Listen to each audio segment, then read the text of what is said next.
أشرف الأنبياء والمرسلين أعوذ بالله من الشيطان الرجيم بسم الله الرحمن الرحيم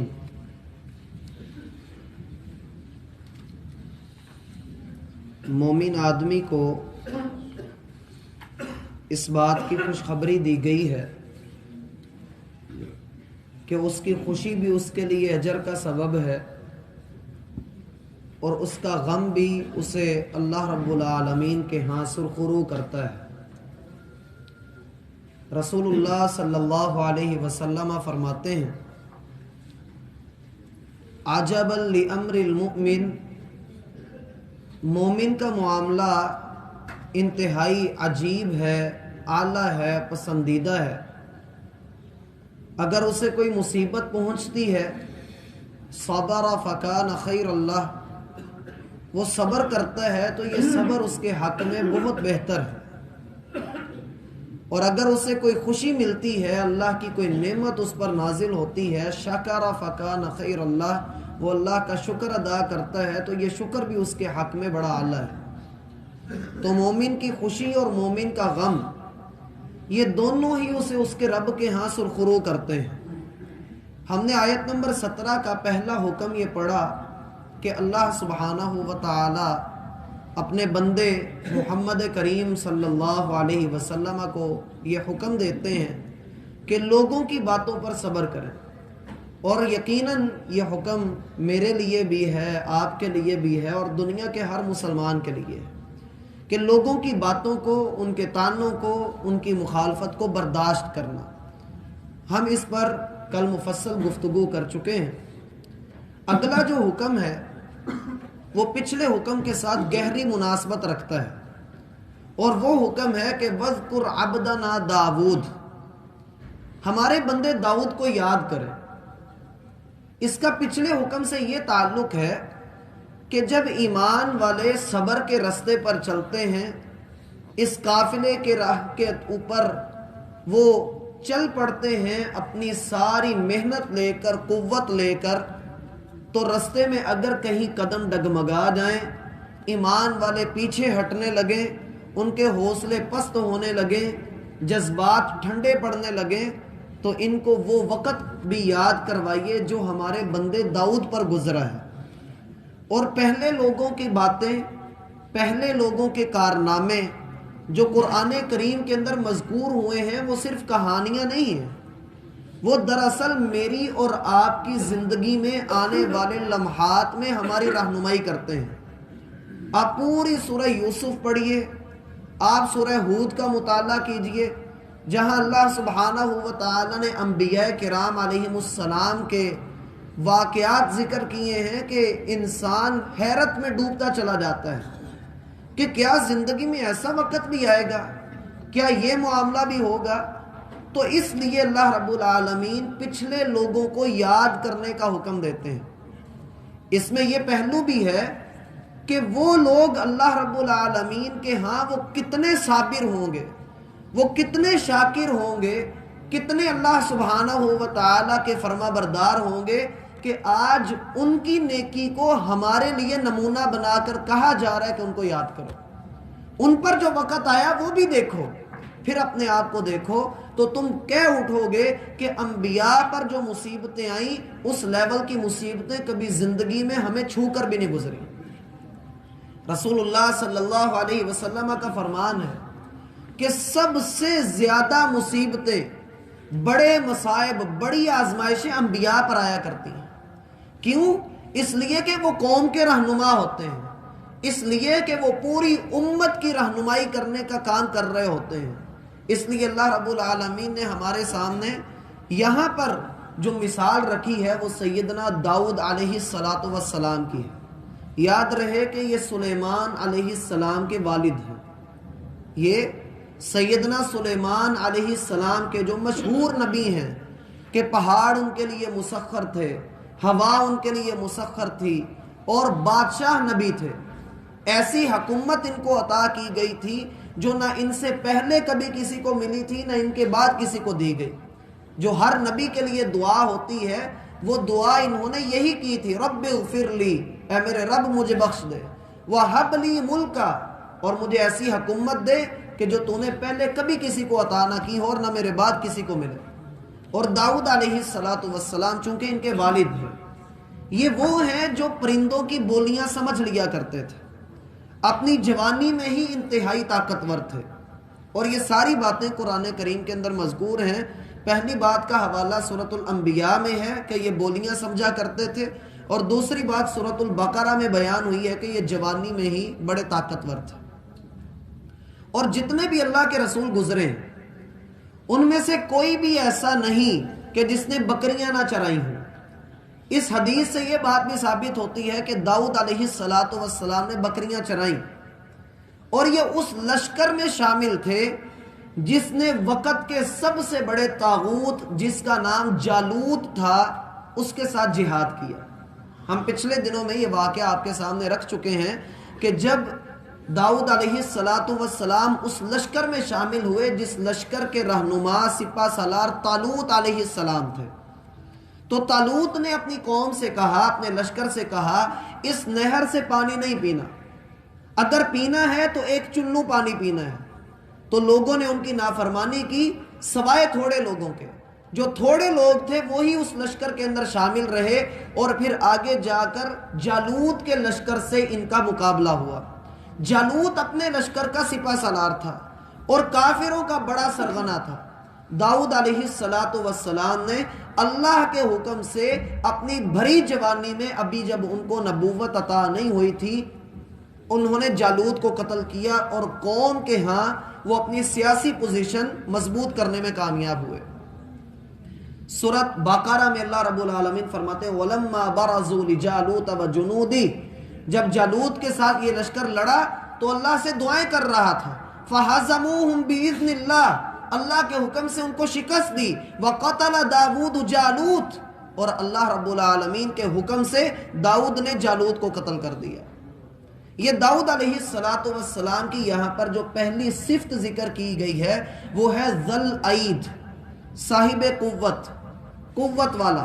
ویسے تو اس کا لغوی معنی ہوتا ہے ہاتھوں والا، ہاتھوں والے سارے ہیں، لیکن اس سے مراد کہ قوت والا، طاقت والا، کہ جس کو اللہ سبحانہ و تعالی نے جسمانی قوت عطا کی ہوئی تھی۔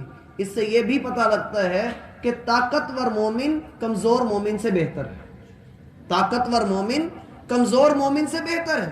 سیدنا عمر رضی اللہ عنہ نے ایک شخص کو دیکھا کہ وہ بڑی مریل سی چال چل رہا ہے، تو انہوں نے اس سے کہا کہ تجھے کیا وجہ ہے کہ تم مریل سی چال چل رہا ہے، تیز چل، سر اٹھا کر چل کہ اللہ نے تجھے عزت عطا کی۔ اسی طرح سے یہ جو ہم طواف کرتے ہیں اس کے پہلے 3 چکروں میں رمل کا حکم ہے، مردوں کو پہلے 3 چکروں میں رمل کا حکم ہے، چھوٹے قدموں سے تیز تیز چلنا، چھوٹے قدموں سے تیز تیز چلنا، یہ رمل کا حکم ہے۔ یہ کیوں دیا گیا؟ رسول اللہ صلی اللہ علیہ وسلم جب عمرہ کرنے کے لیے مکہ آئے تو کفار نے کہا کہ یہ وہ لوگ آئے ہیں جنہیں مدینہ کے بخار نے توڑ کے رکھ دیا ہے، ان کی قوت باقی نہیں رہی۔ تو اللہ کے رسول صلی اللہ علیہ وسلم نے صحابہ کو حکم دیا کہ آپ پہلے 3 چکروں میں اس طریقے سے دوڑیے گا، چھوٹے قدموں سے تیز تیز چلے کہ بندہ دوڑتا ہوا لگ رہا ہو، اس سے اپنی قوت کا اظہار ہوگا۔ اس سے پتہ لگتا ہے کہ بندے کو قوت میں رہنا چاہیے، تیاری کر کے رہنا چاہیے۔ اسی لیے اللہ کا فرمان ہے وَأَعِدُّوا لَهُم مَّا اسْتَطَعْتُم مِّن قُوَّةٍ وَمِن رِّبَاطِ الْخَيْلِ تُرْهِبُونَ بِهِ عَدُوَّ اللَّهِ وَعَدُوَّكُمْ، یہ تیاریاں کس لیے کی جاتی ہیں؟ اس لیے کہ اللہ کا دشمن ڈر کر رہے۔ جو اللہ کا دشمن ہے وہ تم سے ڈر کر رہے۔ آج دشمن کیوں ہم پر حملہ آور ہے، کیوں ہم پر مسلط ہے؟ اس لیے کہ ہم تیاری نہیں کرتے، ہم جہاد کی ٹریننگ نہیں لیتے، ہم اپنی جسمانی فٹنس کو برقرار نہیں رکھتے۔ ہم یہ کہتے ہیں فٹ بال جو ہے وہ کافروں کا کھیل ہے اس لیے ہم نہیں کھیلیں گے، بیڈمنٹن وہ کافروں کا کھیل ہے، حالانکہ یہ جسمانی ورزش کے لیے بہترین کھیل ہے۔ اسی طریقے سے دوڑ لگانا، تیر اندازی کرنا، نشانہ بازی کرنا، تیراکی کرنا، یہ وہ کھیل ہیں جن کو اسلام نے اچھی نگاہ سے دیکھا ہے۔ بلکہ رسول اللہ صلی اللہ علیہ وسلم نے تو یہاں تک فرمایا 3 کھیلوں کے سوا سارے کھیل لغو، ساری باطل ہیں۔ ایک تیراکی ہے، دوسرا نشانہ بازی ہے، اور تیسرا وہ جو بندہ اپنی بیوی کے ساتھ کھیلتا ہے۔ لہٰذا کوشش کرنی چاہیے کہ بندہ اپنی جسمانی فٹنس کو برقرار رکھے. اسی طریقے سے ہمارے ہاں بڑی آسانی سے یہ جوڈو کراٹے والے مل جاتے ہیں، بندہ ان کی کلاسز لے لے، بندہ اپنا دفاع کرنے جوگا تو ہو، جسے آپ یوں کہہ رہے سیلف ڈیفنس کرنے والا ہو، تاکہ اسے پتا ہو کہ اللہ نہ کرے اگر زندگی میں مجھے جہاد کرنے کا اور کسی کافر کو قتل کرنے کا موقع ملتا ہے، یا اللہ نہ کرے میرے اوپر ایسا وقت آئے کہ مجھے اپنی جان بچانی پڑ جائے، تو میں کچھ ہاتھ پلہ مار سکوں. اس لیے کہا کہ داؤد ذل عید، آپ اس قوت والے داؤد کو یاد کریں. اب اس کا تعلق اسبر کے ساتھ کیسے ہوگا؟ اسبر کے ساتھ اس کا تعلق یہ ہے کہ وہ تھا قوت والا لیکن اپنوں کے خلاف کبھی نہیں لڑا.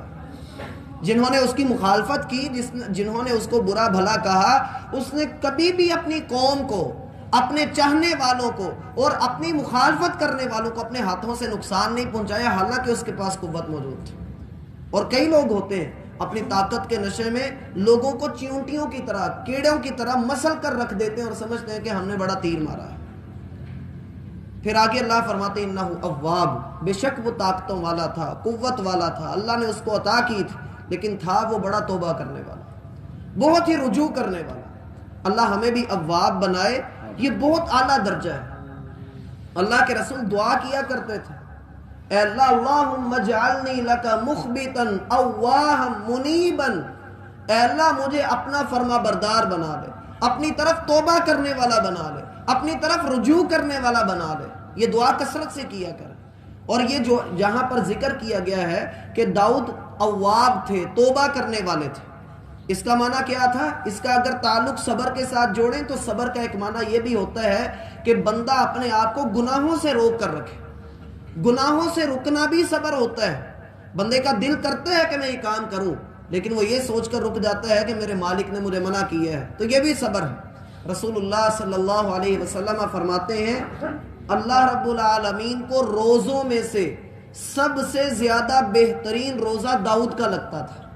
وہ کیا روزہ ہے؟ ایک دن روزہ رکھتے، ایک دن چھوڑ دیتے، پھر روزہ رکھتے، پھر چھوڑ دیتے. یعنی ایک دن روزہ، ایک دن افطار، ایک دن روزہ، ایک دن افطار. اس طریقے سے روزہ رکھنا یہ اللہ کے ہاں بڑا محبوب عمل ہے.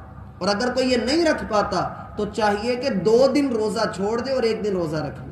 اور اگر کوئی یہ بھی نہیں کر پاتا تو اسے چاہیے کہ سوموار اور جمعرات کا روزہ رکھے.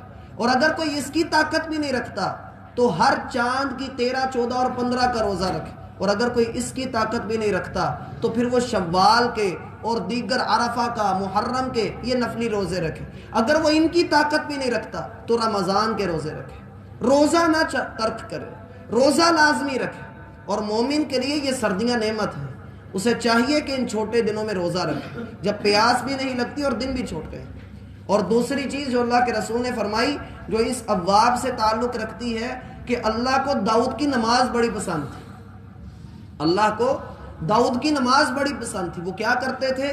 اگر 6 گھنٹے کی رات ہے تو 3 گھنٹے پہلے سو لیا، آدھی رات تک وہ آرام کرتے تھے، پھر آدھی رات کے بعد اٹھتے اور 2 گھنٹے تک اللہ کی عبادت کرتے، تہجد ادا کرتے، اور پھر آخری 1 گھنٹہ جو بچتا اس میں پھر آرام کرتے اور پھر اپنی فجر ادا کرتے. اس سے پتہ لگتا ہے کہ یہ جو انبیاء کرام علیہم السلام ہیں یہ بھی تہجد ادا کیا کرتے تھے.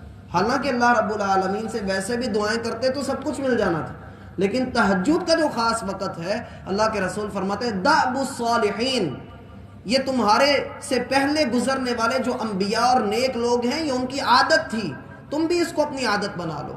حتیٰ کہ اگر کوئی بندہ 2 رکعت ہی ادا کر لے، 2 رکعت ادا کر لے، یہ تہجد کا وقت عشاء کے بعد شروع ہو جاتا ہے، آپ سونے سے قبل ہی 2 رکعت ادا کر لیجیے، 2 رکعت ادا کر لے اور 10 آیات کی تلاوت کر لے، لم یکتب من الغافلین، اللہ اس کا نام غافلوں سے نکال دیتا ہے. یہ بندہ غافل نہیں ہے. اور 10 آیات دیکھنا ہو تو سورۃ الفلق اور سورۃ الناس دونوں کی 11 آیات بنتی ہیں ٹوٹل. پہلی میں فلق پڑھ لیں، دوسری میں ناس پڑھ لیں.